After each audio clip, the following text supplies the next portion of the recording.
New Vegas was a project that was ahead of its time. It was arguably an overambitious project that many fans to this day claim is the best game in the entire series. We're not here to argue whether it's the greatest game in the franchise or not, but underneath this game's brilliance lies a ton of different outcomes, many of which a large portion of us never got to see fully. I love New Vegas just as much as the next guy, but I don't have 20 plus playthroughs under my belt, so there's many outcomes I never got to experience either. So we thought it would be fitting to show these various endings and how to get access to these slides and the varying narrations. Oh, and one last thing, we plan on doing all the DLC ending slides in a later video. But for now, enjoy the base game endings.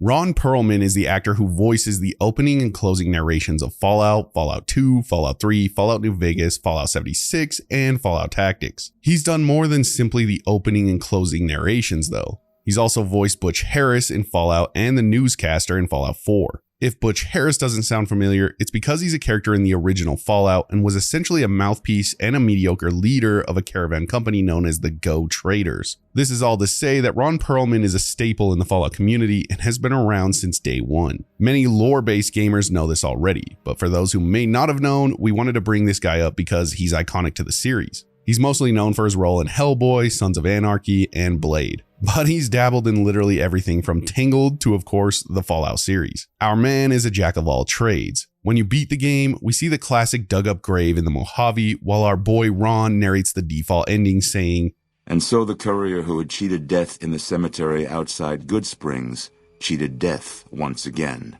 and the Mojave wasteland was forever changed." From here, we get quite the variation of endings that are based around the climax of the game, which is the Hoover Dam victory. The decisions you made as the courier in the Mojave have profound effects in the Southwest. If you complete the wild card, You and What Army quest, then you're advocating for an independent New Vegas. If you recall, this is the quest where the courier must infiltrate Caesar's heavily guarded camp at Fortification Hill. You have to access a hidden Securitron vault beneath a weather station. After reaching the fort via raft from the Cottonwood Cove and navigating Legion protocol, you can either choose to destroy or activate the dormant Securitron army. Activation using the Platinum chip at a distant console upgrades them to formidable Mark II units for the upcoming second battle of Hoover Dam. Destroying the vault, however, requires sabotaging generators in multiple rooms. Once the decision is made, the courier returns to Yes Man, who either celebrates the new robotic reinforcements or laments the loss, depending on your choice. After doing this quest and completing the game, the ending slides both give you a similar theme, saying, "The courier, with the aid of Yes Man, drove both the Legion and the NCR from Hoover Dam, securing New Vegas's independence from both factions." Mr. House is of course out of the picture, but the endings here branch depending on whether you upgraded the Securitron army or not. The slide is the same regardless, but the narration changes by saying, "The remaining Securitrons on the Strip were hard-pressed to keep order. Anarchy ruled the streets. When the fires died, New Vegas remained, assuming its position as an independent power in the Mojave." While if you had the Securitrons upgraded then, part of the Securitron army was diverted to the Strip to keep order. Any chaos on the streets was ended. Quickly. Chaos became uncertainty, then acceptance with minimal loss of life.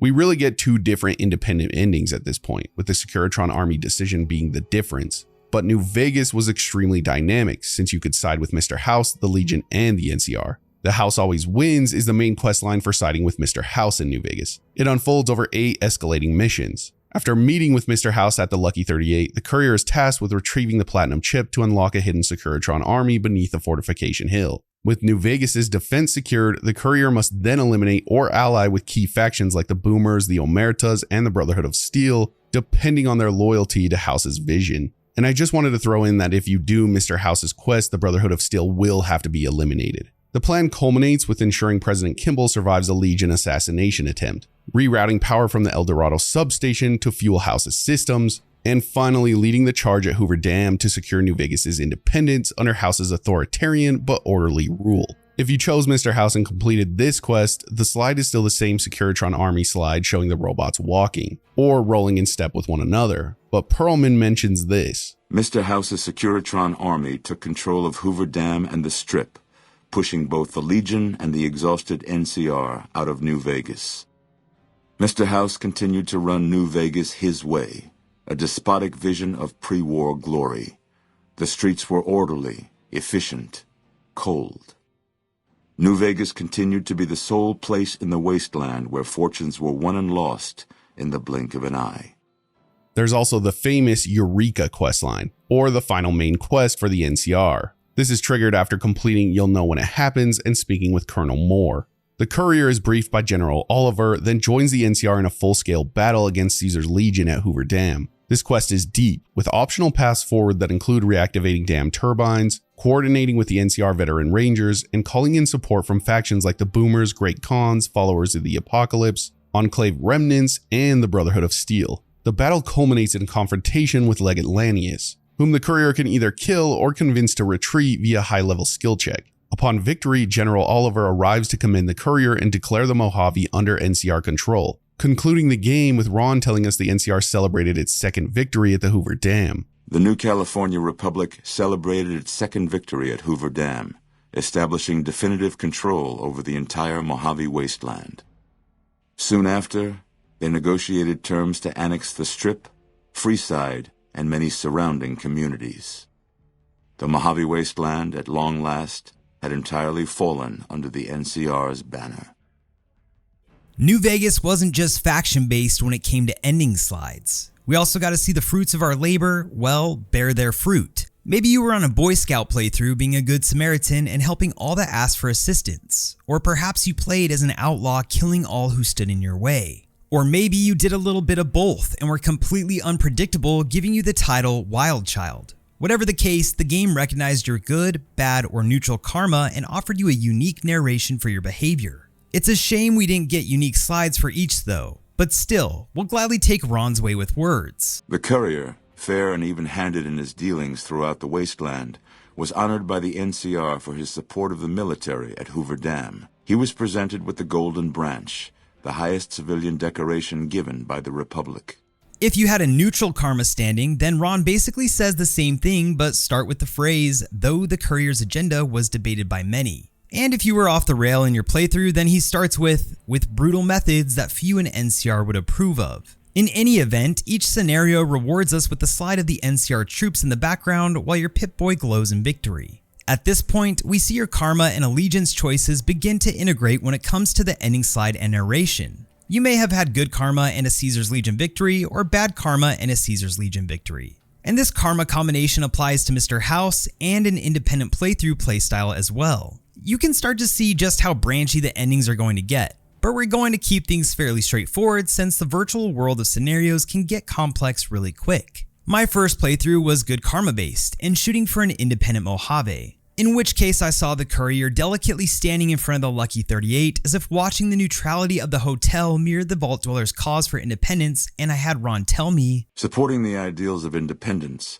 the courier was recognized as the man responsible for a truly free New Vegas. He ensured Mr. House's tyranny was broken, and neither Caesar's Legion nor NCR would ever gain control over New Vegas. But had I had bad karma, Ron would have started the slide by saying, supporting all the chaos that comes with independence, as if preaching to us that a free, independent society only occurs by making substantial sacrifices. As if knowing that freedom doesn't come freely. But perhaps the most in the middle option is the neutral playthrough where Mr. Perlman begins with telling us, preferring neither the best of the NCR nor the worst of the Legion, as if acknowledging that there was a better and also a worse choice that could have been made. It's interesting that he doesn't specifically mention Mr. House in this scenario, and in my opinion, Mr. House's route of completion always felt more middle grounded for some reason, so I kinda get it. Mr. House was more of a stable alternative than the other two since he is just a man who truly loves his city. Should you be in good standing with the outer world and side with Mr. House, then we get to see the Lucky 38 standing in all of its glory while hearing the courier fair and kind-hearted to those in the wasteland ensured that Mr. House would keep New Vegas stable and secure for future generations. Mr. House afforded him every luxury at his disposal in the Lucky 38, out of gratitude and a quiet sense of pride for his choice in lieutenants. It's highly interesting that the screen chosen here is very similar to the independent playthrough with the exception that it excludes our character in the scene. It portrays the hotel as the embodiment of Mr. House, but also is telling in that the Vault Dweller isn't seen here, but is an accomplice to the hotel, which is a personification of House himself.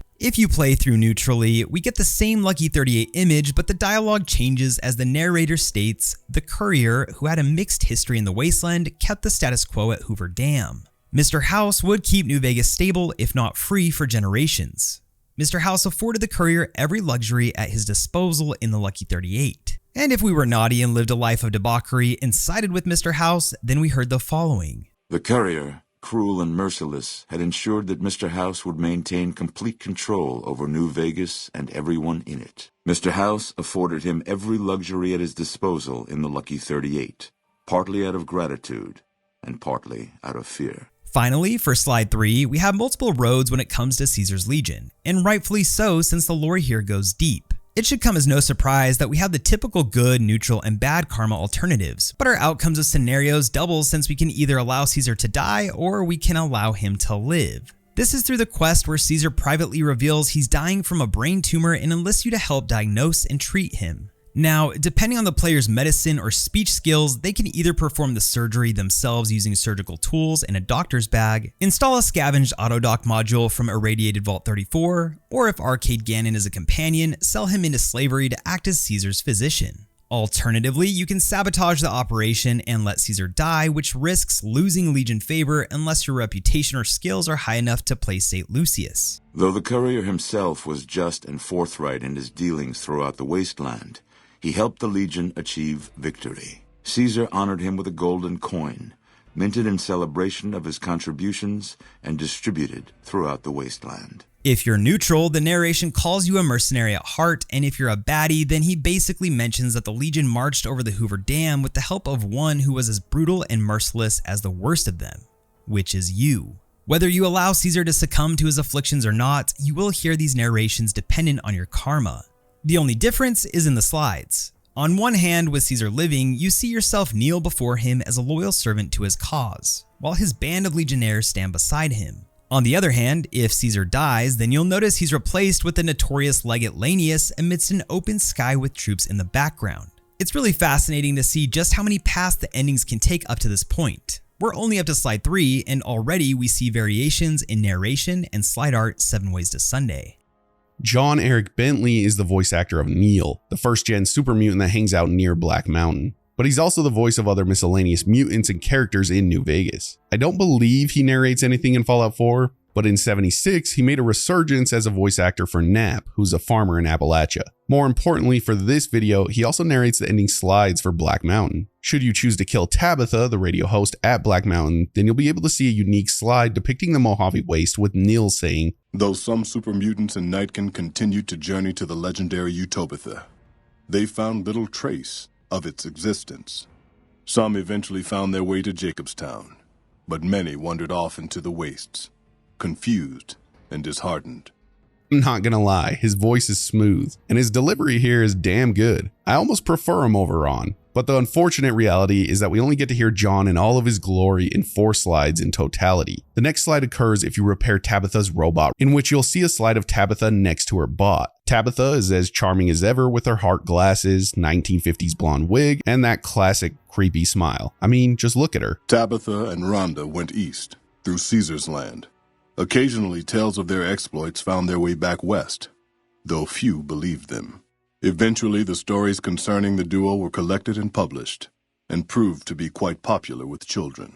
If you never went to Black Mountain, then the slide remains the same. Yet John delivers a different narration, comforting us that the Black Mountain radio continued to broadcast its peculiar form of propaganda. Raul Tejada faced his execution each day, though pardoned in the end. Travelers venturing too near Black Mountain continue to be harassed by Tabitha's followers. The final slide only occurs for those of us that have never played the quest Crazy Crazy Crazy, which is triggered upon nearing Black Mountain. This is where the Courier discovers that a Nightkin named Tabitha has taken control of a former military communications array and turned it into a mutant enclave called the State of Utopia. With the help of the super mutant Neil, the Courier ascends the mountain, fighting or sneaking past super mutants and Nightkin patrols. This is to then confront Tabitha and her chaotic reign. At the summit, you can either kill Tabitha outright, free the imprisoned ghoul mechanic Raul, which unlocks him as a companion, or peacefully resolve the situation by repairing her beloved Mr. Handy robot, Rhonda. Each path ends Tabitha's broadcast and restores a measure of order to Black Mountain. So if you never complete this quest and you release Raul, then Tabitha goes apeshit. This little caveat goes relatively unnoticed unless you listen closely. Tabitha,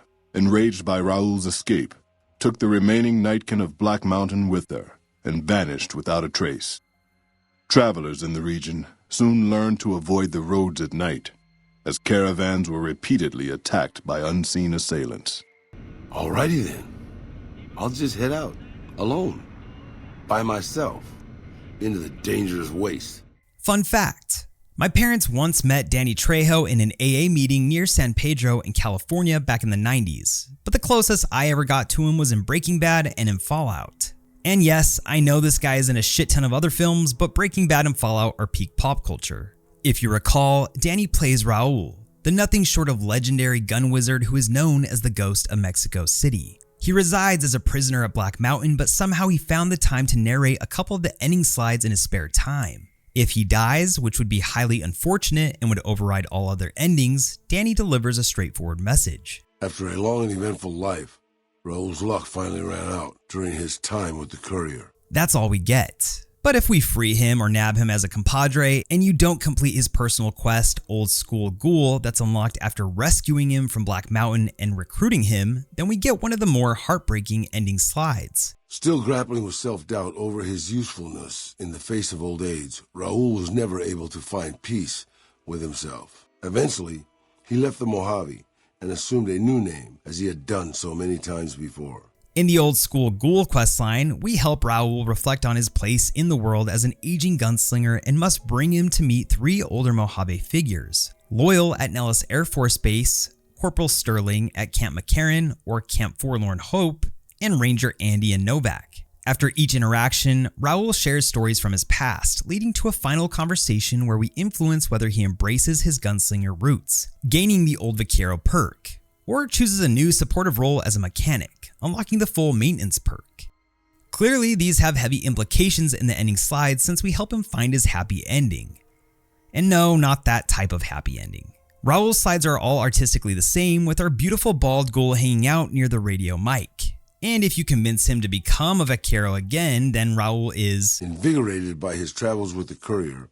Raul once more took up his guns in memory of his lost Rafaela. But if he becomes a supportive mechanic role, then convinced that his time as a gunslinger was past, Raul made peace with the idea of growing old. After traveling with the Courier for a time, he retired and settled down in Outer Vegas, where he would spend his days fixing ancient machinery. Personally, I like the ending where he becomes a legendary vigilante. Have you ever seen the movie The Short called The Feminist Rapper? Or perhaps you've seen The Zeros? No? I wouldn't blame you because I hadn't heard of these films until creating this video either. But what I do know is that Sam Cohen, who stars in these films, also plays the iconic keeper of the story, known as Pete in the Boomer Museum. If you kill the leaders of the Boomers, Pearl, and one of the eldest members, Loyal, then your ending is fairly cut and dry. Without organized leadership, the remaining Boomers slowly drifted away, leaving Nellis Air Force Base to be flooded by prospectors and scavengers. All of the Boomers' accumulated knowledge quickly scattered, and their existence slowly faded from memory.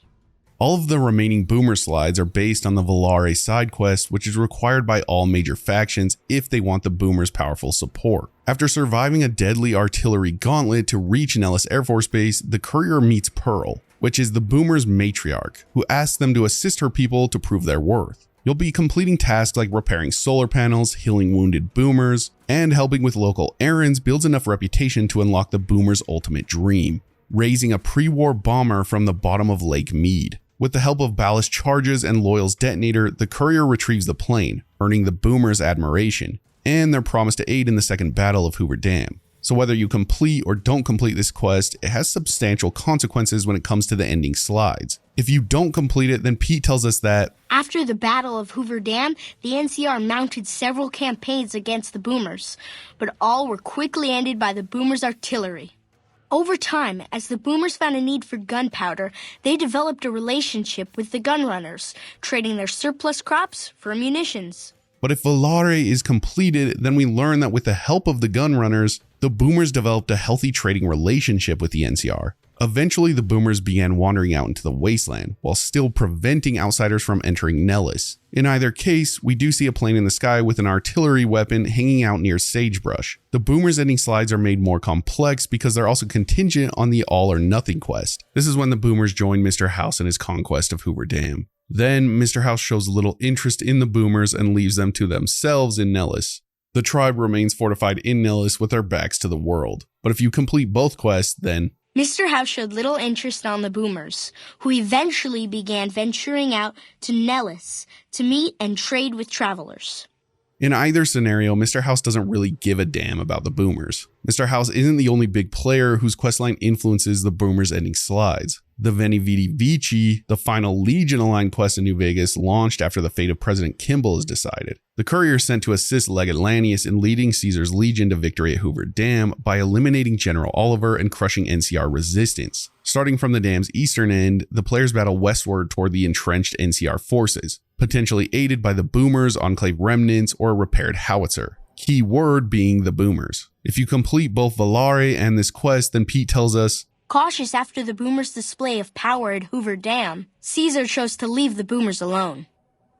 The boomers remained isolated, but have been seen flying over the Mojave Desert from time to time. The boomers are kind of tough if Caesar isn't even in the mood to fuck around and find out. If you don't complete Volare but still complete this questline, then the fate of the boomers is pretty dark to say the least. The boomers defended themselves against many attacks from the Legion, but they eventually fell to the Legion's superior numbers. The Legion enslaved the boomers and erased any memory from their existence from the wasteland. The difference here is quite stark since the boomers either win the dick swinging contest or their legends is completely wiped off this planet. No gods, no masters is the final quest for the independent yes man route. If you complete this quest in Volare, then the wasteland becomes anarchic, but the boomers' display of power dissuaded fortune seekers from attempting to penetrate Nellis, and the boomers are self-preserving. But if you didn't complete Volare at this point, then Pete tells us, with little law left in the wasteland, the boomers continued to defend themselves against the prospectors and scavengers invading their territory. Your presence here, let's just say it's highly irregular. Outsiders aren't even allowed to know that our bunker's here, let alone come and go freely. You probably aren't familiar with this name, but are likely familiar with his work. Yuri Lowenthal plays the voice actor of Peter Parker in Spider-Man's 2018 video game. And he also plays voice acting roles in Avowed, Bleach, Watchmen, ESO, and the list goes on. He also narrates the Brotherhood of Steel Slides in New Vegas. If you destroy the Hidden Valley bunker, then Yuri tells us that buried beneath tons of rubble, the Mojave chapter of the Brotherhood of Steel was no more. Those who were outside the Hidden Valley bunker when it was destroyed settled into new lives, or headed west to find a new chapter to join. And we get a basic slide of the bunker itself, leaving us wanting more of a satisfactory ending. If you don't destroy the bunker during the Render unto Caesar quest and instead kill all Brotherhood members inside while still completing the Veni Vidi Vici quest, then Yuri teaches us that during the fight for Hoover Dam, the Brotherhood took Helios 1, inflicting heavy damage on retreating NCR forces, but it was a Pyrrhic victory. Once the strip was secured, Caesar's forces overwhelmed and eventually routed the Brotherhood from Helios 1 and Hidden Valley.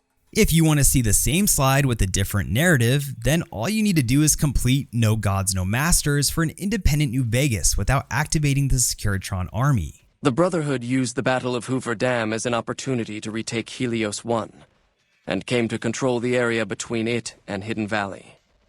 With no organized opposition, their patrols began monitoring trade along I-15 and 95, seizing any items of technology they deemed inappropriate. The final Brotherhood of Steel slide where we get to see power armor donned amongst two members is if you sign truce in For the Republic Part 2's quest and complete the endgame quest for Eureka. Here, Yuri mentions that the Brotherhood and the NCR in the Mojave Wasteland declared an official truce, despite continued hostilities between the two in the West. As per their agreement, the NCR handed over all suits of salvaged power armor, and in return the Brotherhood helped patrol Interstate 15 and Highway 95. So we get a fairly diplomatic outcome here. But if you sign the truce and complete the No Gods, No Masters quest, then due to their temporary truce, the Brotherhood allowed the NCR to retreat from the Mojave Wasteland without incident. In the relative peace that followed, Brotherhood patrols appeared along major roads, harassing travelers over any bits of technology they had. Now we have Veronica, voiced by Felicia Day, who had a role in Supernatural once upon a time. Our beloved companion can have a tragic outcome where she dies, and then Felicia gives us a brief eulogy of sorts, saying, At odds with leadership over the Brotherhood's future, Veronica looked to the Mojave Wasteland for an answer both she and they could live with. But the answer would never come, and the dangers of the world that had left the Brotherhood of Steel behind would eventually claim her life. I could make you care as Veronica's companion quest, focused on her struggle with the Brotherhood of Steel's isolationist doctrine. After recruiting Veronica in the 188 trading post, the player must trigger 3 location-based conversations that prompt her to question the Brotherhood's outdated ways. This leads to a visit with the Brotherhood Elder at Hidden Valley, where Veronica proposes reform only to be dismissed. To prove change is necessary, she and the Courier recover powerful technology such as the Pulse Gun, Vault 22's agricultural data, or Euclid's Sea Finder. Even with this, the Elder still refuses to adapt, prompting Veronica to decide whether to stay or leave the Brotherhood. Depending on your guidance, Veronica gains either the Bonds of Steel perk if she stays, or the Causeless Rebel perk if she leaves. Both paths conclude with a violent Brotherhood response, and how it's handled determines Veronica's final alignment in the quest's resolution. If you don't complete the quest, then her conclusion states, Hoping to lead the Mojave Brotherhood down a new path, Veronica sought to learn from the thriving cultures of the desert. Absent a firm solution, Veronica's expression of frustration with Brotherhood leadership would lead to her banishment. She ended her days a wandering tinker. And if you do complete the quest, you can encourage her to join the followers of the Apocalypse and form a truce between the Brotherhood of Steel and the NCR during the quest for the Republic Part 2. Despite her departure from the group, the Brotherhood's peace treaty with NCR came as some relief to Veronica. Though she remained friendly with surface patrols, she was never again permitted to enter the bunker she once called home. Fearing for the safety of anyone she associated with, she continued her solitary life as a scavenger. But reports would emerge from Mojave scientists and social workers of old equipment miraculously repaired and research notes mysteriously completed. Alternatively, she joins the followers of the Apocalypse and destroys the Brotherhood of Steel in the Hidden Valley bunker. Felicia, or Veronica, says, Though she'd seen the writing on the wall, the destruction of the Mojave Brotherhood came far more suddenly than Veronica had expected. The news devastated her. Despite her best efforts to leave her past behind, she found herself compelled to make one final journey to Hidden Valley. There she paid her last respects to the only family she had ever known. Or perhaps your independent playstyle leads you to complete No Gods, No Masters, in which case... The Brotherhood's open aggression along the New Vegas highways troubled Veronica greatly. Nevertheless, it removed all doubt from her mind that in leaving them, she had made the right choice. Eventually, she would take to the road, less in hopes of finding a new home than of leaving memories of the old one behind her. So far, aside from Veronica dying, the slide the devs chose shows Veronica in her hood pressing forward towards the Hidden Valley bunker. We continue to see this slide if she decides to stay with the Brotherhood and the bunker is destroyed in another quest saying, The death of the Mojave Brotherhood came much too soon for Veronica, and in their absence, she felt truly lost. Yet in its wake, she took small comfort in her decision to remain by their side through their few remaining days. And if she stays with the Brotherhood, the bunker isn't destroyed in No Gods, No Master, and a truce isn't formed between the Hood and the NCR, well... Veronica put her moral sensibilities aside and supported the Brotherhood's new campaign of aggression as best she could. Yet, deep down, she understood that it meant their end would surely be soon to follow. And finally, we've come full circle to the same slide we receive if Veronica dies. Only this time, we get the slide if Veronica stays with the Brotherhood and forms a truce between them and the NCR, where... The peace with NCR served to ease Veronica's worries about the Brotherhood's immediate future. Still, a distance had arisen between her and her fellow members that would never be bridged. She began secluding herself in crumbling libraries of the old world, learning of promising technologies she knew the Brotherhood would never adopt. I'm not here to talk. I'm here for business. Either do some or get the fuck out. The dude who voices Motor Runner is named Jesse Birch, and he's arguably most known for being Motor Runner in his filmography. He's straight to the point, and that's why we can appreciate his narration. If we kill all the Fiend leaders, then we get to hear that the leaders are destroyed by the Courier. the Fiends scattered throughout the wasteland. Without the organization of Motor Runner, Cook, Violet, and Driver, they were easy prey. The slide is a bit straight to the point too. All other Fiends slides actually showed the Fiends alive and well with blood spattered across their slide as they press forward the front in their bone armor. If Motor Runner is alive and well and Eureka is completed endgame, then the Fiends are never weakened by NCR. The Fiends staged an attack against Camp McCarran during the Second Battle of Hoover Dam. Though NCR repulsed the Fiends, they suffered heavy losses in the process. And if Motor Runner is dead while Eureka is completed, though weakened, the Fiends attacked McCarran during the Second Battle of Hoover Dam.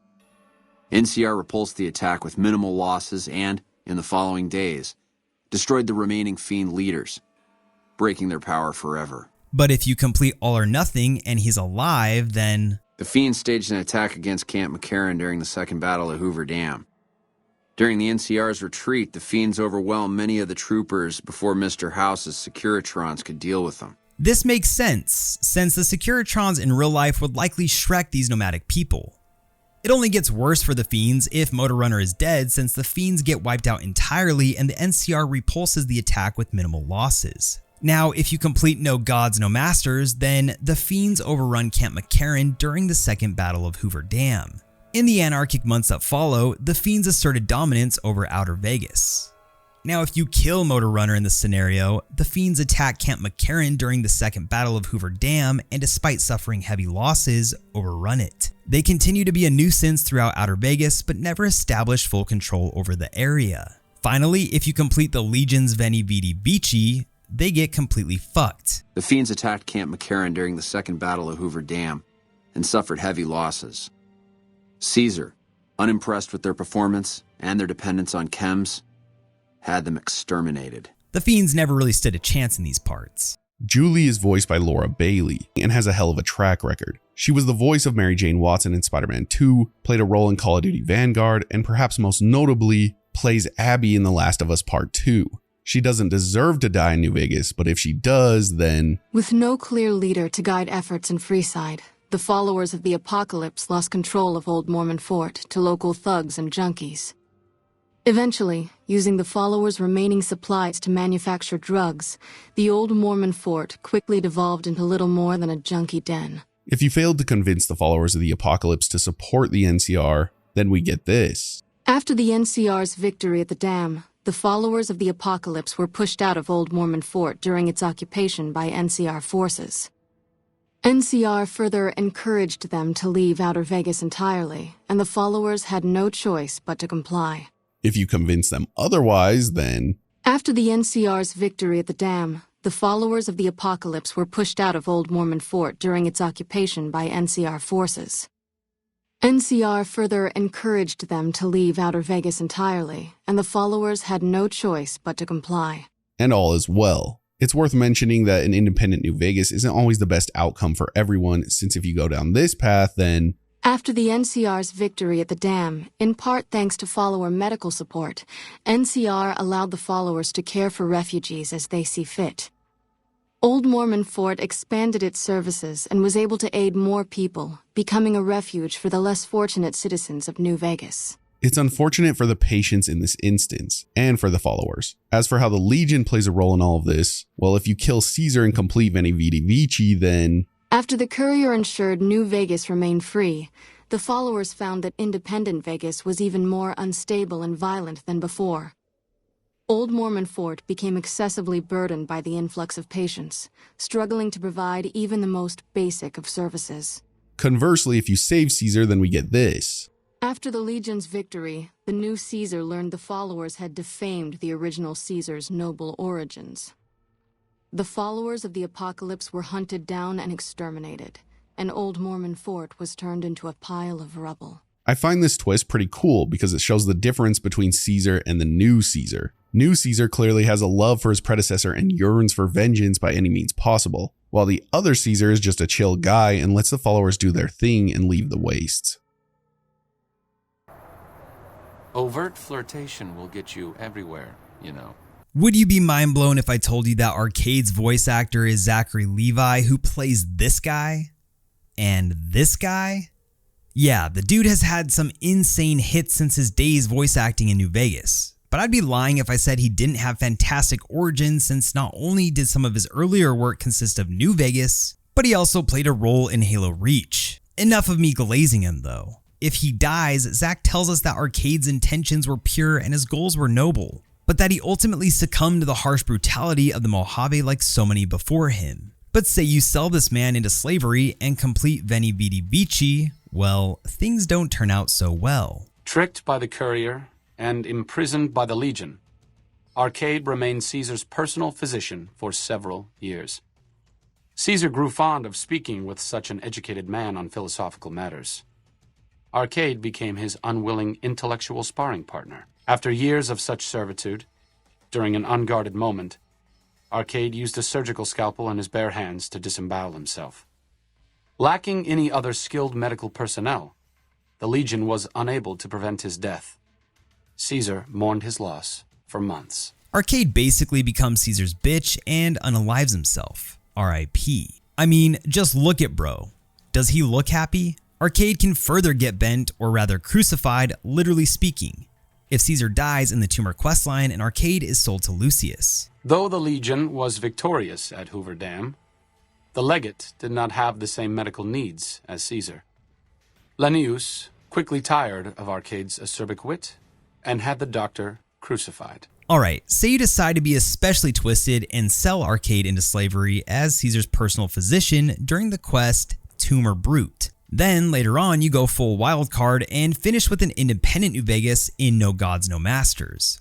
Arcade's fate sadly is pretty bleak. Mr. Levi delivers the news saying, During the retreat of Caesar's Legion from the Mojave Wasteland, Arcade was a sad casualty, one of many.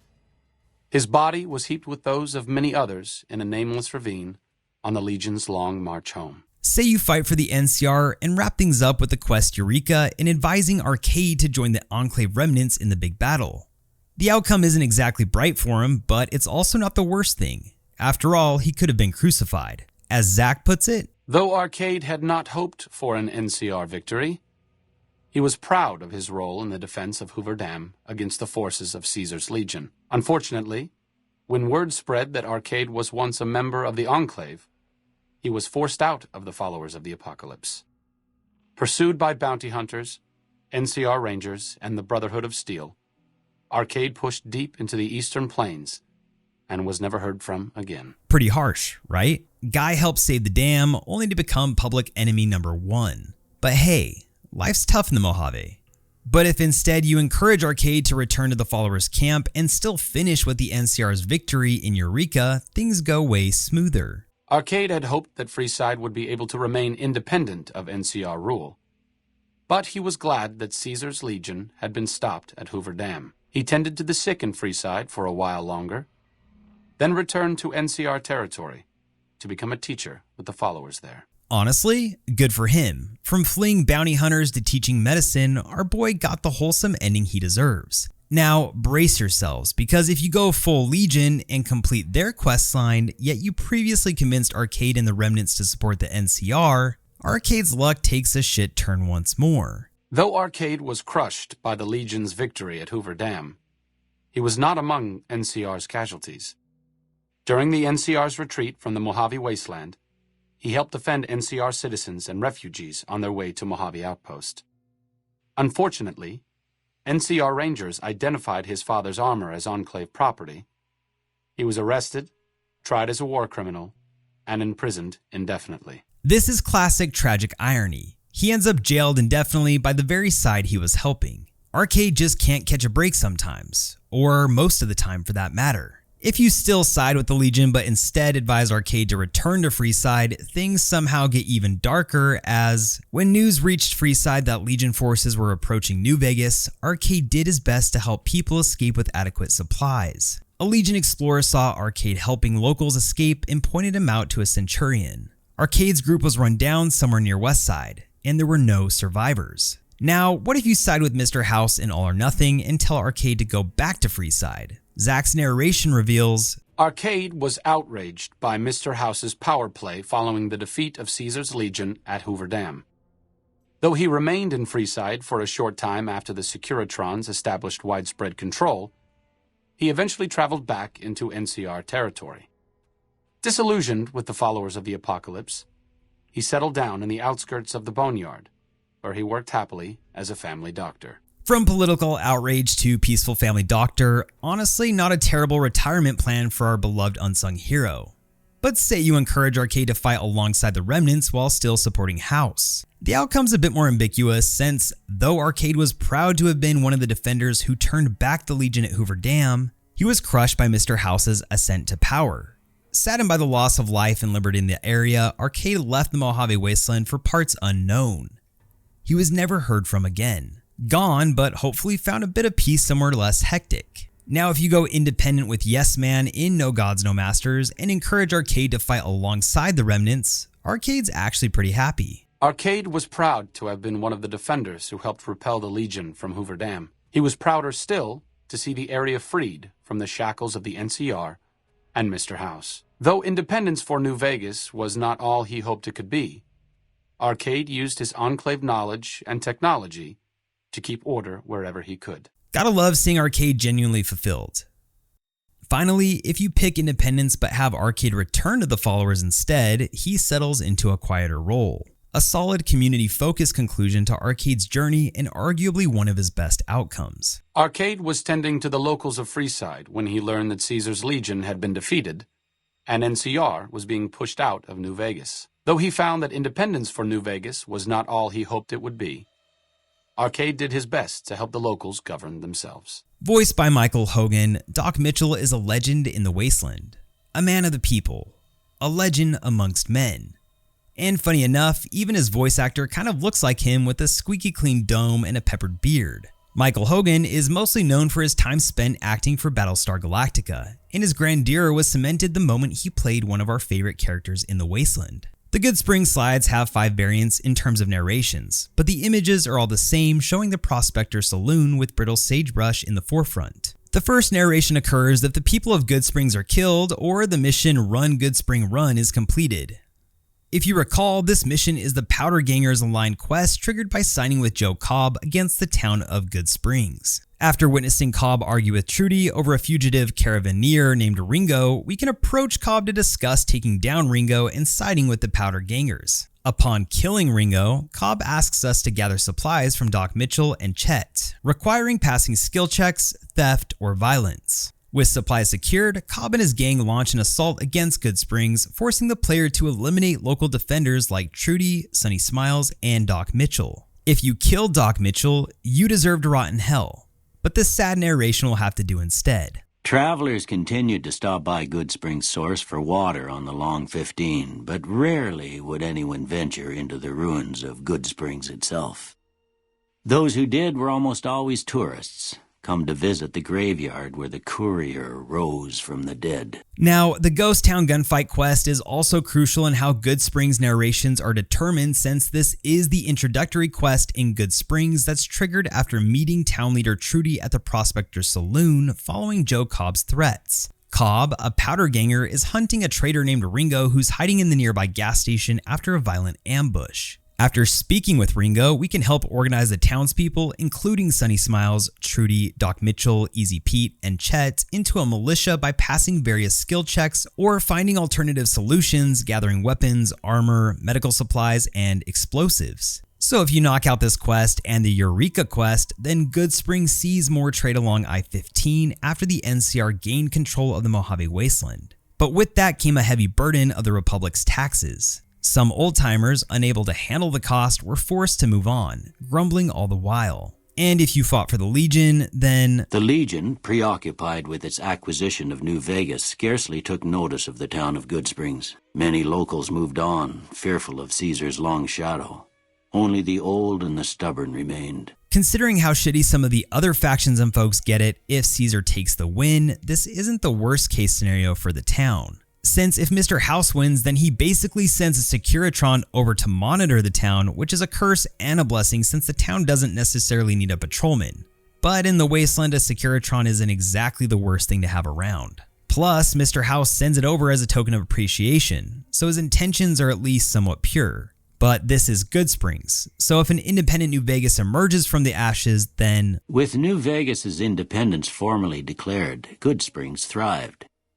More travelers stopped by Goodsprings on their way to and from the Strip, and the locals grew prosperous from the traffic. The theme so far is that most places and people prosper in light of independence. Rose of Sharon Cassidy died as her caravan died, in an unmarked grave, another victim of the Mojave. Of course, I had to play this as an intro for a melodramatic purpose, but on my playthroughs, I never had her die as a companion, or killed by the Van Graffs during the Birds of a Feather quest, so I never actually got to hear this narration of the slide. But I did get to see this exact physical slide, since all of Sharon's slides are the same with her standing there staring blankly at the camera. You can also incite her to leave the Mojave and head west, where... Despite the destruction of Cassidy caravans, Cass lived for 30 more years. She made her way back west and passed away in a small shack outside of Vault City, the rose pendant still around her neck. Not the rosiest of outcomes, but 30 years in the apocalypse is longer than most. I believe she deserves a better outcome since her voice actor Rachel Roswell has done us favors over the years. She's participated in games like Starfield and The Elder Scrolls Online. In fact, 4 of her 5 works have been Bethesda and Black Isle oriented, so she's pretty based. Her companion quest has us initially tasked with convincing Cass to sell her caravan company, using a speech, barter, or a drinking contest to sway her. Cass then joins as a companion and investigates the suspicious attacks on her caravans, uncovering a conspiracy between Alice McLafferty and Gloria Van Graff to eliminate caravan competition. We can either help Cass gather evidence to legally expose the conspiracy via the NCR, or violently exact revenge by killing Alice and Gloria directly. This quest is known as Heartache by the Number. If you side with the NCR as a male character and complete this quest, then... That night, Cass kicked in the door of his room to celebrate, only to find the man on the bed was an NCR soldier whose barracks had been destroyed. He was cute, though, so after having her way with him, she got the hell out, leaving an empty whiskey bottle as a note. As she walked along the dam in the night, she felt drunk, content, and happy to be alive, which to her was the whole point of it all. As simple as it is, this is a deep ending, and if Cass is happy, then I'm happy. If you complete the Eureka quest, you don't complete Cass's companion quest. And if you're female, then we hear Rachel say, So she laughed, said fuck it all, and raised a bottle to the dam and the ones who had fought for it. As far as she was concerned, the whole thing was proof that playing out a bad hand can pay off in the end, as long as someone like the Courier was holding the cards. If Mr. House wins the Mojave, Cass lived to see Hoover Dam in its old world glory, humming with power the likes of which the Mojave had never seen. Vegas burned brighter than ever, Securitrons filled the streets, and Cass's heart skipped, just a little. Her last words were to the dam and to herself. We were going full speed ahead, but facing backwards the whole time. And if you don't side with Mr. House, but side with independence, then... Cass lived to see the Courier bring down 3 armies, and by her count, that was 3 more than she'd expected. She kept quiet about that, though. But if Caesar's Legion takes the W, then she basically sees the Mojave as nothing more than a memory at that point. Cass lived to see the mark of the Legion on Hoover Dam. Uncertain of what lay next for the West, she remained silent. As the Legion marched west, she found it difficult to see the dam as anything more than a gravestone for the Mojave and everyone in it. What do Pinocchio's Revenge and The Leprechaun 3 have in common? Aside from being mediocre horror movies at best, it's that Ian Gregory plays a role in both. And more importantly, he plays a role in New Vegas as Papa Kahn. I feel like there's a Papa John joke in here somewhere, but I'll skip that. If Papa Kahn and Regis is killed... After generations of being beaten down, the great Kahns were finally broken by the Courier. Those few who avoided the Courier's wrath moved north into the wilderness of Idaho, where they tried once more to rebuild. This is a cool ending, since it adds a layer of depth to the lore of Fallout, since Idaho isn't necessarily talked about after the apocalypse, but we do get a brief glimpse into its future here. Now, whether it's canon or not that the Kahns migrated north, that's up for debate. And hopefully we get some questions answered to us in Season 2 of Fallout's TV series. If you convince Papa Kahn to break his alliance with Caesar's Legion, replace him with Regis for the Republic Part 2, and complete the endgame quest for the NCR, then... After the Second Battle of Hoover Dam, the great Kahns returned for a time to Red Rock Canyon.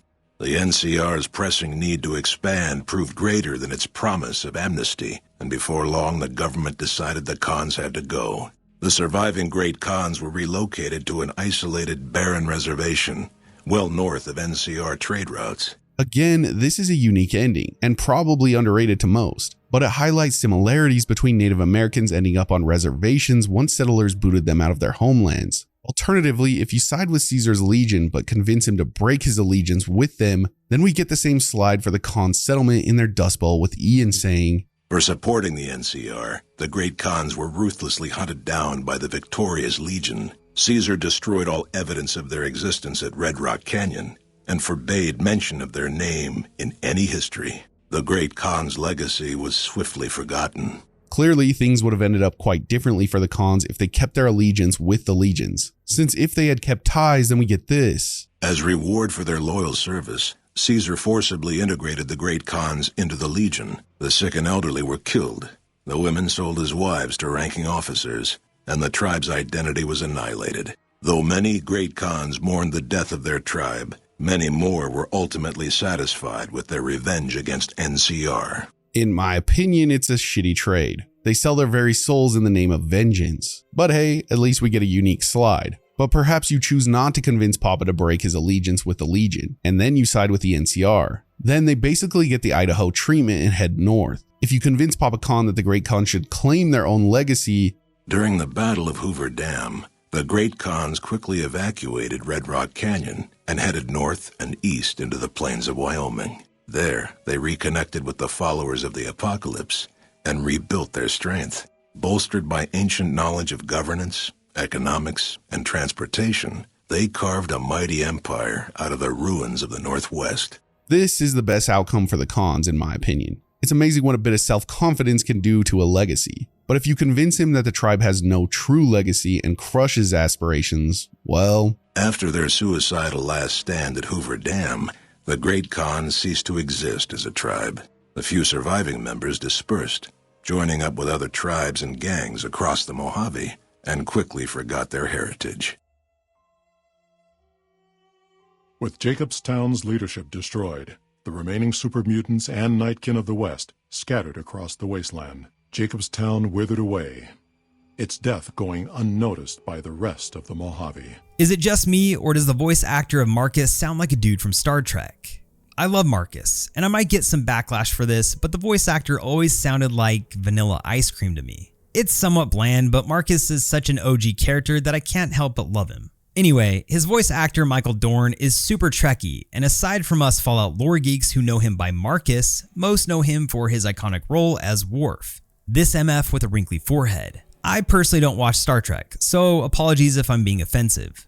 I've actually only seen one episode, and I won't lie, it was kind of badass. But back to Marcus's narration. Guess who I saw today is a quest that begins in Jacobstown, where Dr. Henry seeks a cure for Nightkin schizophrenia. He sends the courier to Charleston Cave to investigate stealthy Night Stalkers, discovering they've chewed Stealth Boys, causing their invisibility. Returning with this evidence, Henry moves to testing a risky Mark II Stealth Boy prototype on Lily Bowen, a Nightkin Shepherd. The experiment attracts Keen, another Nightkin, who demands the prototype schematics, threatening violence if refused. We can persuade him peacefully, comply with his demands, or we can outright kill him. Afterward, Dr. Henry must decide Lily's fate, continue risky experiments, adopt a safer scientific approach through a skill check, or halt testing entirely.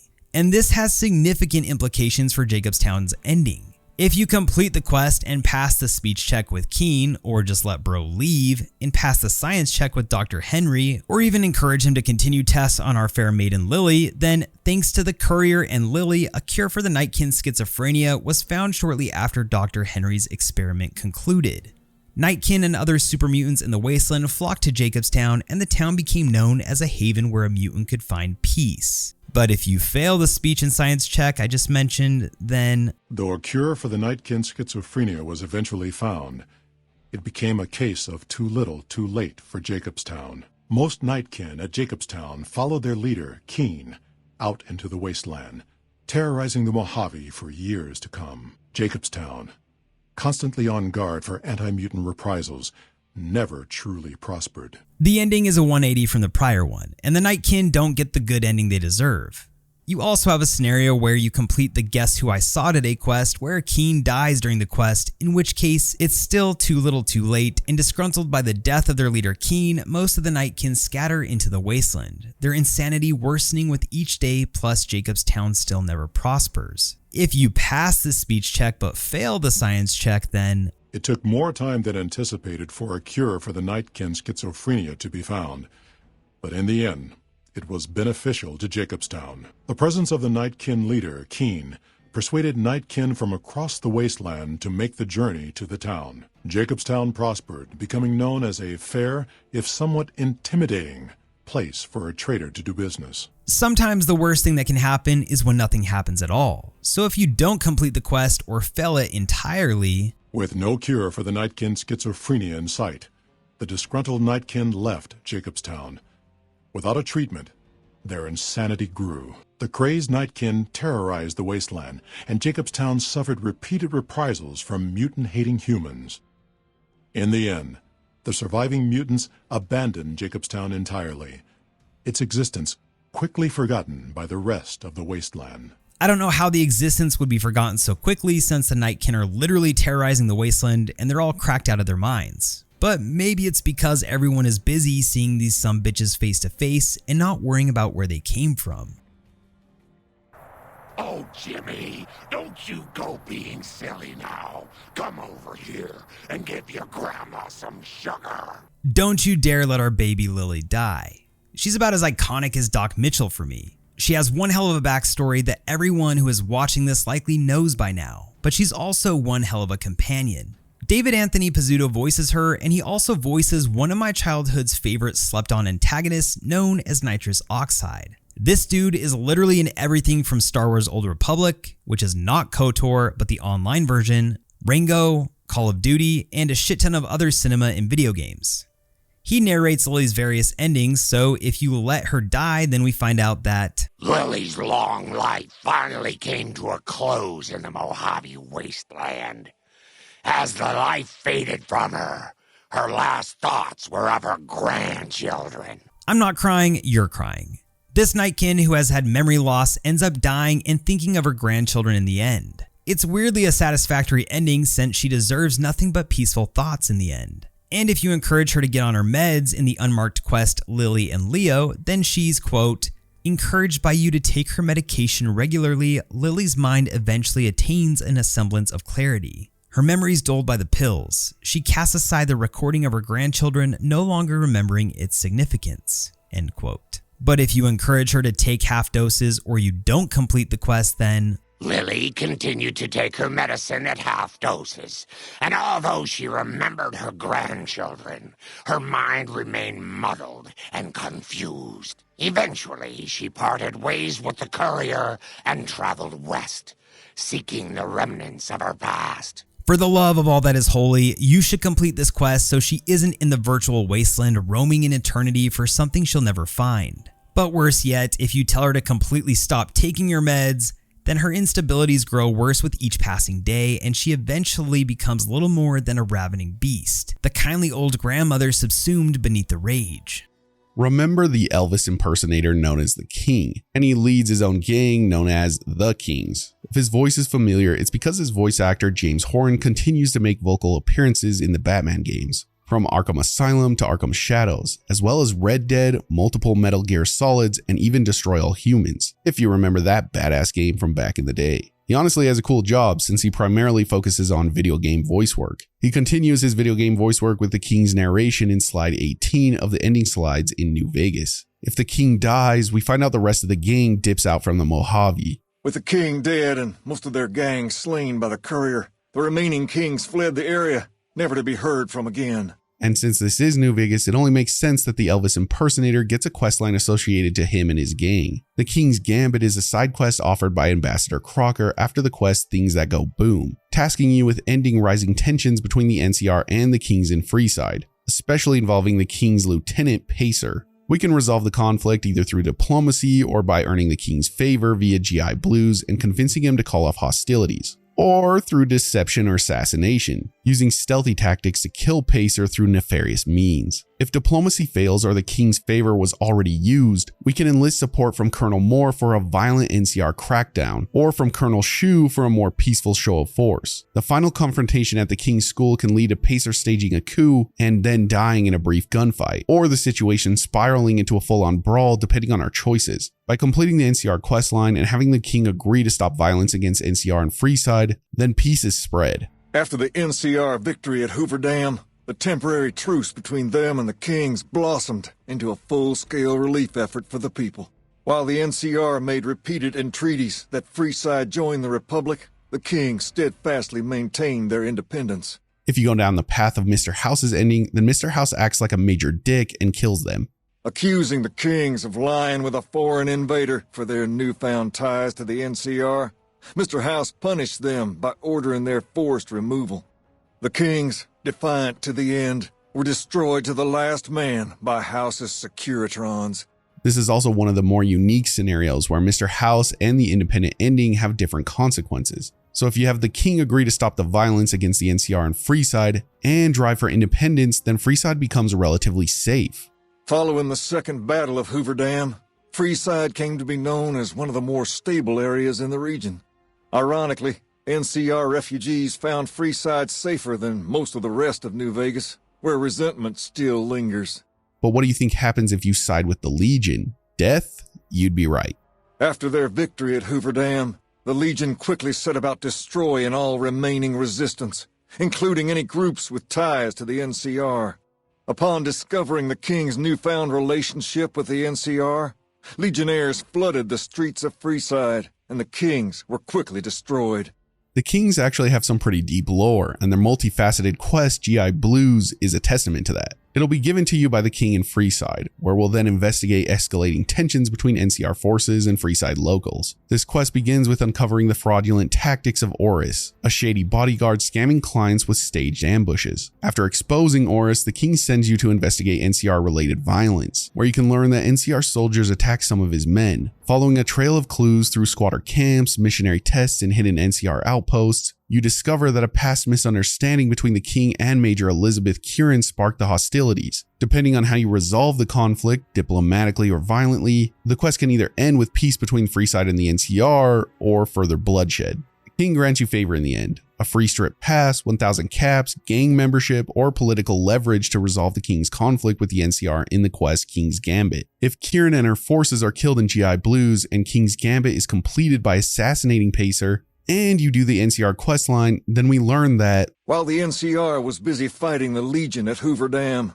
some Kings took it upon themselves to attack NCR citizens and soldiers around Freeside. When the NCR moved to secure the region, they cracked down the hardest on Freeside, sending a full platoon to sweep the neighborhood. Most of the Kings were killed, with a few survivors driven out into the wastes. If in this case you instead decide to complete All or Nothing, then the Kings kill NCR citizens and this arouses Mr. House. During the Second Battle of Hoover Dam, some Kings took it upon themselves to launch several attacks on NCR citizens and soldiers around Freeside. Mr. House looked on these actions favorably, seeing them as proof of the King's loyalty to New Vegas, and decided to leave them alone. And if you complete No Gods, No Masters, the Kings still shit on the NCR citizens. In the aftermath of the Second Battle of Hoover Dam, the Kings took the opportunity to viciously force all NCR citizens out of Freeside. Travelers from the Republic quickly learned to avoid Freeside if they valued their safety. The varying fate of the Kings and their legacy continues to change if you side with the Legion in the end too. And the Legion, weirdly enough, show mercy to the Kings. But remember, the Kings are prideful some bitches. Impressed with the King's continued attacks upon NCR citizens and soldiers, the Legion offered them the option of being assimilated into the Legion. The Kings refused and briefly became slaves in the Legion, but after a failed escape attempt, they were all put to death.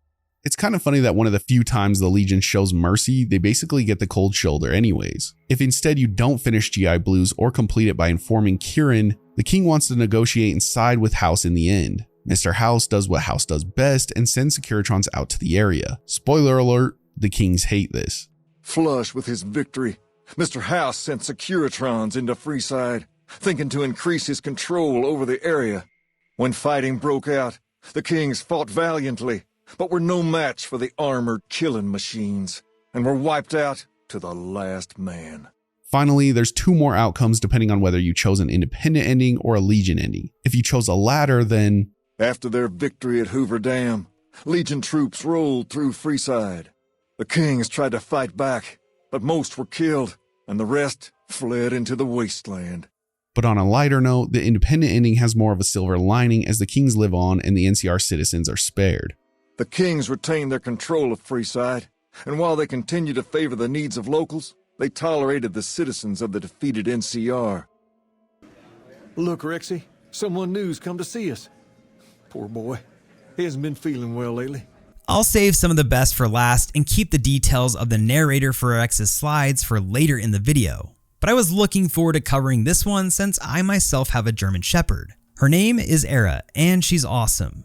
But enough about my life. Let's get into Rex's. First rule of thumb, try not to let him die, for the sake of all post-apocalyptic German Shepherds in the wasteland, because if you do, then we learn he had survived police service in Colorado, the Great War, combat duty with the Legion, and being the companion of the king. But in the end, Rex finally succumbed to the horrors of the wasteland. I know most of us likely did this quest, but it's pivotal in the ending slides for our RoboDog, so it's worth quickly covering. The Nothing But a Hound Dog quest begins when the King of Freeside asks the courier to help his cyberdog Rex, whose organic brain is failing. After consulting Julie Farkas, the courier visits Dr. Henry in Jacobstown, who suggests replacing Rex's brain entirely. The player chooses among 3 potential brains: Old Lady Gibson's dog Ray, requiring payment or persuasion, a Fiend Mongrel, or Lupa, which is a Legion warhound involving an honorable combat. Each choice provides Rex a unique perk and significantly influences his endgame narrative. If you don't complete his quest, then he doesn't get a replacement brain and Rex finally succumbs to old age, abruptly shutting down forever one quiet morning. After 2 centuries of life and decades of service to humanity, Rex collapses and dies. If you use Violetta's brain, then... Revitalized by Violetta's brain, Rex eventually learned to balance the memories of his old life with Violetta's experiences among the brutal fiends. His mind had difficulty adjusting, but Rex eventually found peace with his new, more vicious self. Should you choose to implant Lupa's brain, then he gets a ton of experience with the Legion, and has a relatively smooth transition given his own history with those guys. With the transplant of Lupa's brain, Rex gained all of the donor's experiences traveling with the Legion. These melded well with his own memories of the Legion, and his new mind quickly adjusted to the myriad memories. Finally, if you use Ray's brain, the old scrapyard dog, then you get the more peaceful ending for our best friend. After Ray's brain was transplanted into Rex's cybernetic body, it took Rex some time to adjust to the old scrapyard dog's memories. Eventually, Rex's mind settled peacefully, melding his own memories with that of long travels with Old Lady Gibson. This is Marianne, and she plays the role of Jeannie Mae Crawford, and she has the most grandmotherly voice you've ever heard, which makes her narration of the Novac ending slides all the better. If you want a voice that reminds you of warm, freshly baked homemade cookies, especially when talking about the outcome of the game should the people of Novac die, then she truly delivers. Despite their vigilance against potential attacks by the Legion, the citizens of Novac were no match for the courier. The motel and Dinky the dinosaur were left vacant, a rare stop at best for travelers along Highway 95. The quest Come Fly With Me begins with Manny Vargas asking the courier to clear out a ghoul infestation at RepCon test site. Upon arrival, the courier discovers the ghouls are actually non-feral and led by Jason Bright, who's a glowing one planning a religious space launch. The ghouls were forced out of the basement by Nightkin searching for stealth boys. The courier can negotiate with the Nightkin leader Davison or eliminate his forces. Once cleared, Jason requests help gathering rocket parts, thrust controllers, and igniting agents, while Chris Haversam, which is a human who believes he's a ghoul, prepares the launch. The player can reveal the truth to Chris. You can then encourage revenge or persuade him to let it go. After assembling the materials, you can then launch the rockets, either successfully or sabotage for personal or factional gain. The quest isn't necessary, but it does impact Novac's ending slides. If you don't bother to complete it, then the ghouls wreck this place. Though Novac was a low-priority target for the Legion, many of Novac's citizens died in its defense.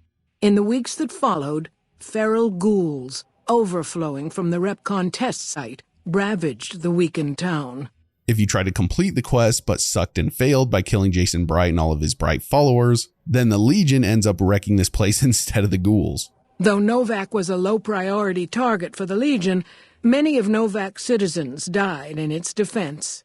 With no other communities coming to its defense, Novac would eventually fall to the Legion's persistent attacks. If you complete literally any questline in the game aside from the Legions, then not all is lost.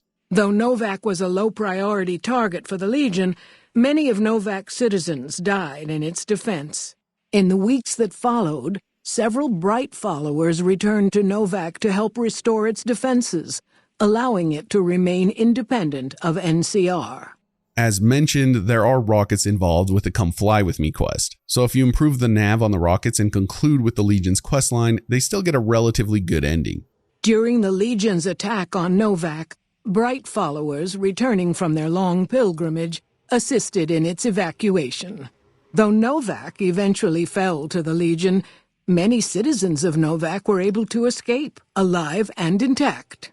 But should you sabotage the rockets, the town becomes just another ghost town in a sea of ghost towns in the Mojave.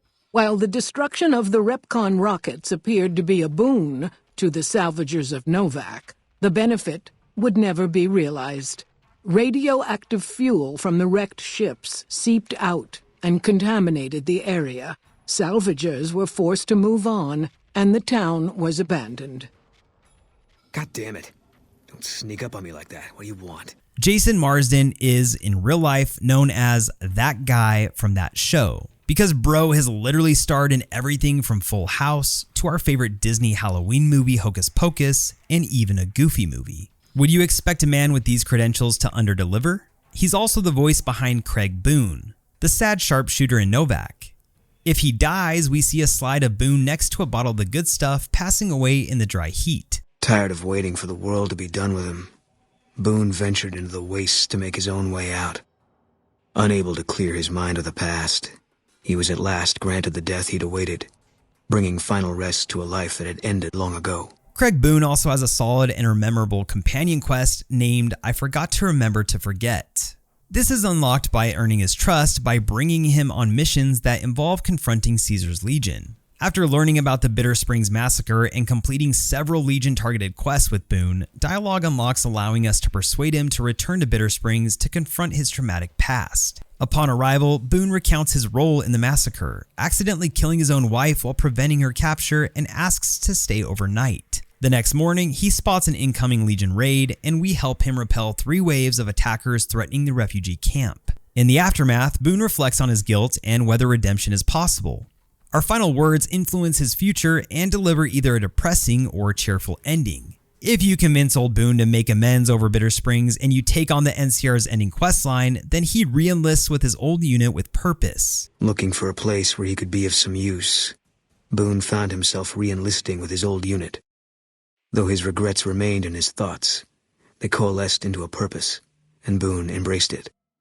He spent his leave time hunting down slavers in the desert, his first recon beret the last thing they never saw. You can also influence Boone to be vengeful, in which case he heads back out to Cali to fulfill that sorrow and rage. As the Battle of Hoover Dam ended, Boone confirmed what he had always suspected, that revenge would never quiet his troubled mind. Sidearm in hand, he journeyed back to California in search of the NCR officer who had led the attack on Bitter Springs. There, with only 2 bullets loaded, Boone did the only thing he believed would put an end to his suffering.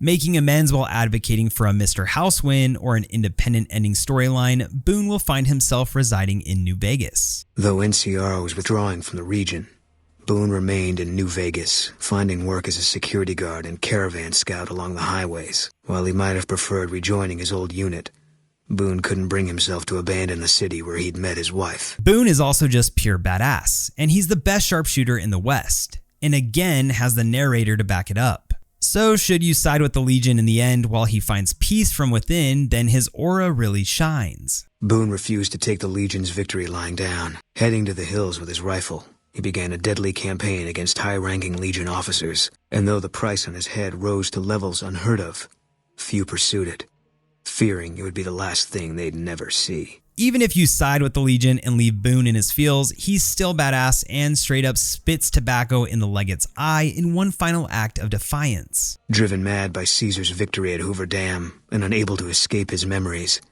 Boone staged a suicide mission against the legate. Fighting as he wished he would have fought on the day of his wife's death, he brought down scores of legionaries before being caught. Before his crucifixion, he was brought before the legate, who expressed his admiration for Boone's reckless abandon. Boone spat tobacco in his eye, for all of Caesar's armies to see. Emerson Brooks may not be a household name, but he's played in a shit ton of different TV series, as well as Spider-Man 2, Starfield, Saints Row, and Final Fantasy. He's damn good in my opinion too, since his voice has a heavy and slightly grovelly tone to it. So his narration for the 23rd slide is more than welcomed. If Eddie, the former NCR prisoner, dies in New Vegas, then after Hoover Dam, the leaderless powder gangers at the correctional facility vanished into the wastes, leaving the prison empty.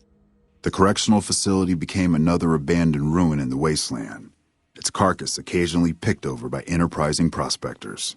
The other outcomes rely on not killing Eddie, and therefore depend on the endgame quests entirely, nothing else. For the completion of the NCR questline, we get this. With the dam firmly in their grasp, the NCR turned its attention towards wresting the correctional facility from powder ganger hands. The powder gangers are no match for the battle-hardened troops of the NCR, and summary execution awaited the powder gangers who managed to survive. And if the gangers are no match for the NCR, do you think they stood a chance with the Legion? Of course not, which is why most flee into the wasteland, while those dumb or brave enough face the Legion end up crucified by the Legionnaires. But if you side with Mr. House or an independent New Vegas altogether, then the NCR, battered by the loss of the dam, were unable to devote any troops to retaking the correctional facility from the powder gangers. As a result, powder ganger raids on caravans became an unfortunate fact of life in the Mojave for years to come.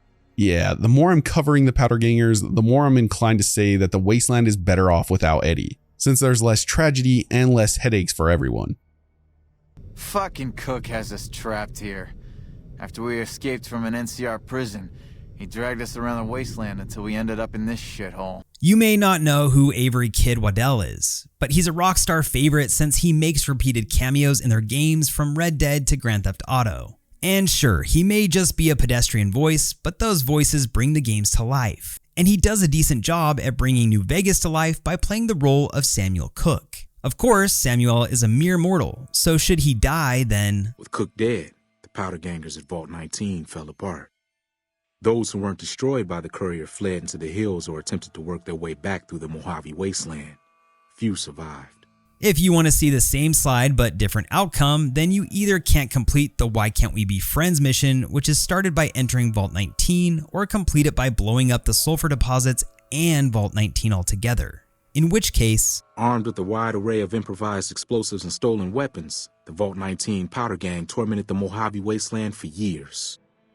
Citizens of the NCR were favorite targets, and they always suffered the worst fates. And if you destroy only the sulfur deposits below Vault 19 and convince Philip Lem to surrender to the NCR, then... After the Vault 19 powder gang surrendered to the NCR, they were reincorporated into the correctional system. The NCR did increase their sentences, and they aren't about to take off time for good behavior. But you can also convince Philip or Samuel to ally with the Great Kahns, in which case...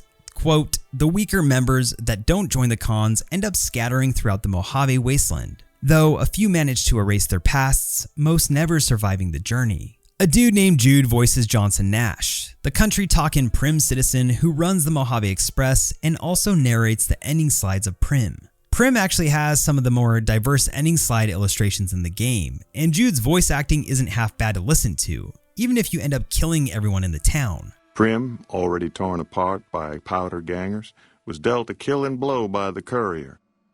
Though prospectors pick through the remains of the town from time to time, no one reestablishes it as a settlement. My Kind of Town involves the Courier helping Primm find a new sheriff after rescuing Deputy Beagle from convicts at the Bison Steve Hotel.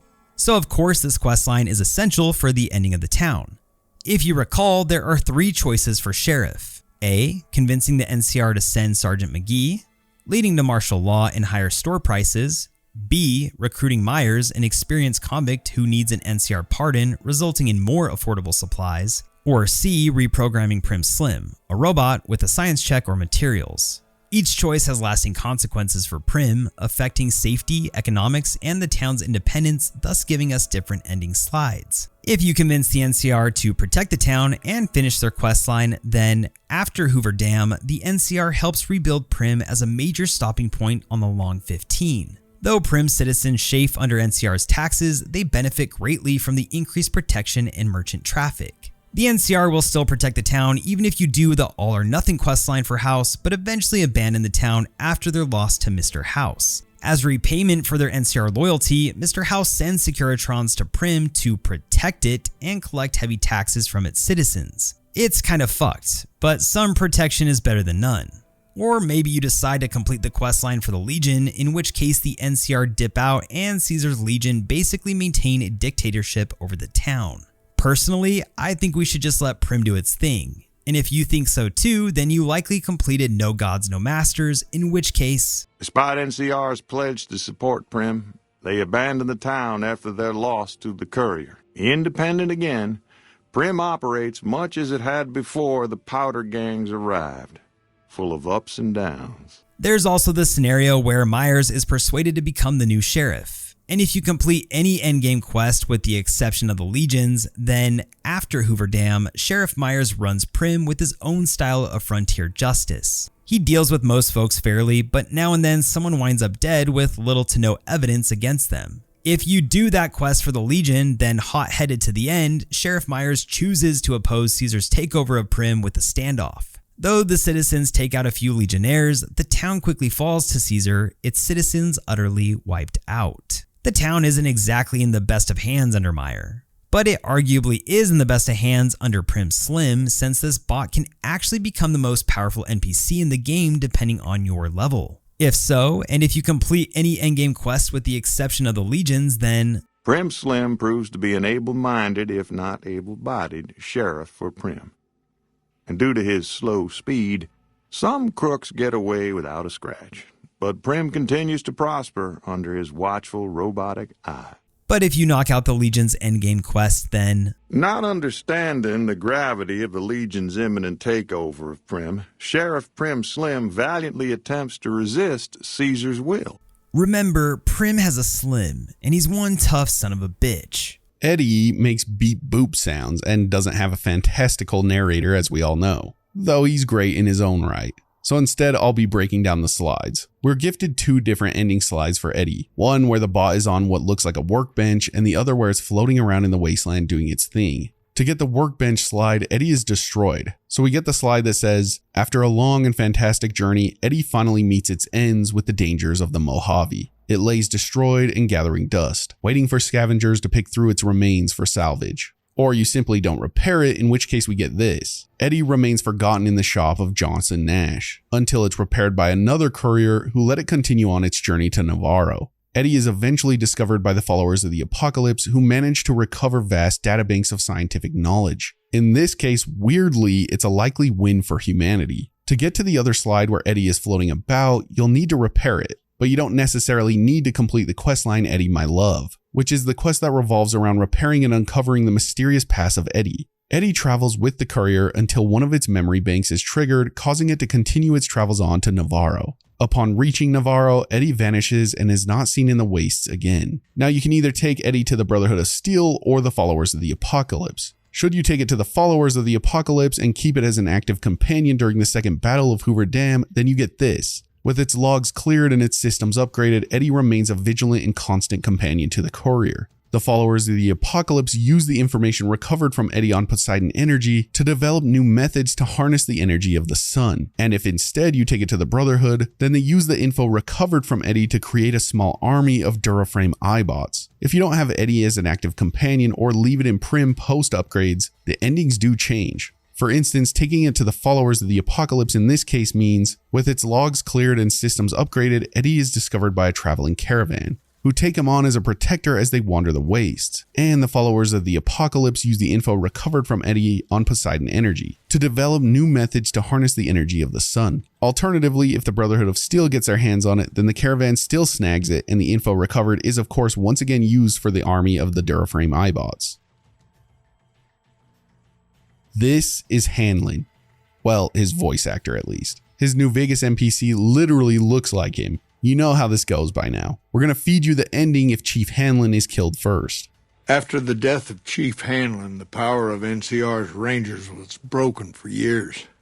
Their organization, so reliant on the wisdom and guidance of its elder members, became a shadow of what it once was to people across the wasteland.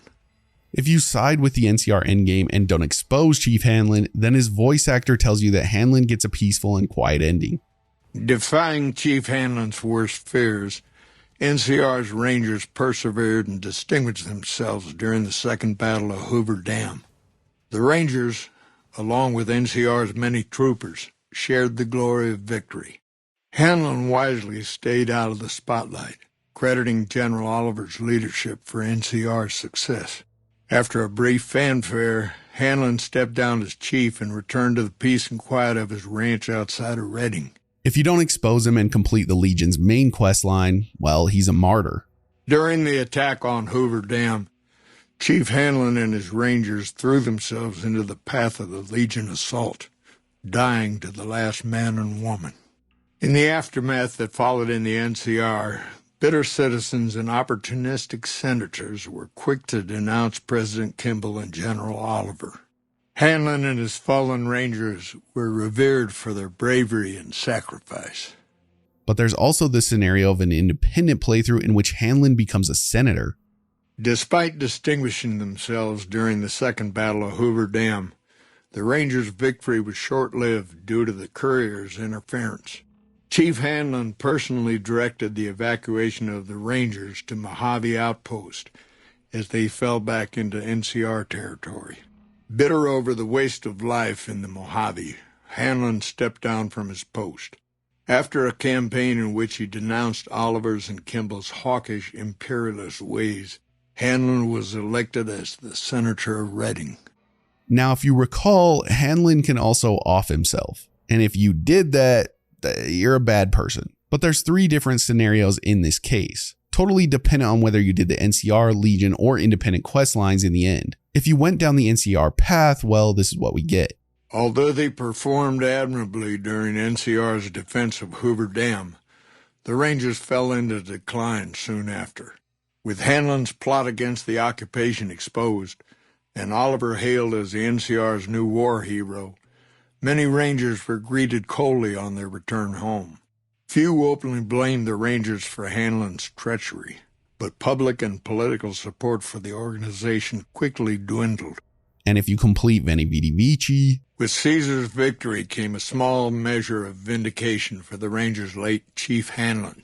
Upon the military's return, debate raged within NCR's Senate about who was to blame for the loss of Hoover Dam. Though some in NCR regarded Hanlon as a traitor, many believed he was the only military commander who saw the futility in defending New Vegas. And if you completed No Gods, No Master, or All or Nothing, then... Although they performed admirably during NCR's defense of Hoover Dam, the Rangers fell into decline soon after. With Hanlon's plot against the occupation exposed and Oliver denounced for losing Hoover Dam, many Rangers were greeted coldly on their return home. Few openly blamed the Rangers for Hanlon's treachery, but public and political support for the military as a whole quickly dwindled. Hanlon's outcome wasn't only taking himself out, or outright death, or keeping his secret hidden. You could also convince him to change his ways and stop falsifying records like the good doer that we know you are. And this of course varies depending on the faction you side with endgame. Let's start with the NCR. Due to the Courier's intervention, Chief Hanlon abandoned his plan to sabotage the defense of Hoover Dam. The Rangers assisted the troopers admirably during the Legion's ill-fated attack. Though General Oliver and Chief Hanlon were both praised for their leadership, the chief quietly stepped out of the spotlight. After a brief fanfare for a life full of accomplishments, Chief Hanlon retired and returned to the peace and quiet of his ranch in Reading. If you don't allow Caesar to die, then... Chief Hanlon abandoned his plan to sabotage the defense of Hoover Dam. The Rangers heroically assisted NCR's troopers in their ill-fated defense against the overwhelming power of Caesar's Legion. Though many NCR military officers fled the territory soon after the dam was lost, Chief Hanlon remained at Camp Gulf to surrender to the Legion. Out of respect for Hanlon's composure and worth as an adversary, Caesar had him beheaded. If you do allow Caesar to die, Hanlon will still abandon his plan to sabotage the defense of Hoover Dam. But Legate Lannius is in charge and could care less about Hanlon's worthiness as an adversary. So consequentially, he has Hanlon beheaded. And then we have the independent playthrough where we expect our happy ending for Hanlon once and for all. Due to the courier's intervention, Chief Hanlon abandoned his plan to sabotage the defense of Hoover Dam. The Rangers assisted the troopers admirably during the Legion's ill-fated attack. Though the courier snatched victory from NCR, only General Oliver was blamed for the loss of Hoover Dam. Hanlon, exhausted from a lifetime of service to the NCR, stepped down from his position in the Rangers and retired to his ranch in Reading. Glad to see you made it here all right. So, who are we going up against? I don't know why, but the Remnants have one of my favorite ending slides. Instead of the Hollister-esque slides we typically see, we finally get a different color added to the palette. Blue. Regardless if you kill the Enclave Remnants or let them live, the ending slide is the same, showing these leftover old vets hanging about, forming a circle and staring down at the blue hologram display. Peter Renaday does a superb job at giving us that old voiceover he does so well. Not only is this guy in Assassin's Creed, Dragon Age, and Metal Gear Solid, but he also plays a minor role in the Chronicles of Riddick, and he lends his voice to the remaining, Remnant slideshow. Should the Enclave Remnants pass away, Peter tells us players, Despite surviving the destruction of the oil rig and the loss of their comrades at Navarro, the venerable Remnants were no match for the Courier. They carried the secrets of their old lives to their graves. We all know they deserve better than that. Let's not kid ourselves. If you complete this quest by convincing them to aid the NCR, then... After their bold arrival at Hoover Dam, the Remnants disappeared as quickly as they came. Legends of their power spread throughout the Southwest, a reminder of why people once feared the sight of vertibirds in the sky. It's a cool ending since these old-time legends become just that. Legends and legendary. If you convince them to join the Legion, then even Caesar doesn't want smoke after the war with them. Merciless in their assault on the NCR, the Remnants struck fear into the hearts of even the Centurions at Hoover Dam. Well aware of the full extent of their power, Caesar commanded his troops to not pursue them. And if you convince them to aid the Legion with Caesar's death in play, then the Legion gets smoked. Merciless in their assault on the NCR, the Remnants struck fear into the hearts of even the Centurions at Hoover Dam. Caesar's heirs aggressively pursued the Remnants into Arizona, losing hundreds of legionaries in the process, and gaining nothing in return. The Remnants are old-school badasses, and depending on your choices, they can either die as Remnants and as heroes, or live as legends. And so the Courier's road came to an end, for now. In the new world of the Mojave Wasteland, fighting continued, blood was spilled, and many lived and died, just as they had in the old world. Because war never changes. That's it for today's vid. We hope you enjoyed it and learned something new as much as we enjoyed making the vid while learning as we went. Remember, enjoyed time is never wasted time, and we'll see you in the next.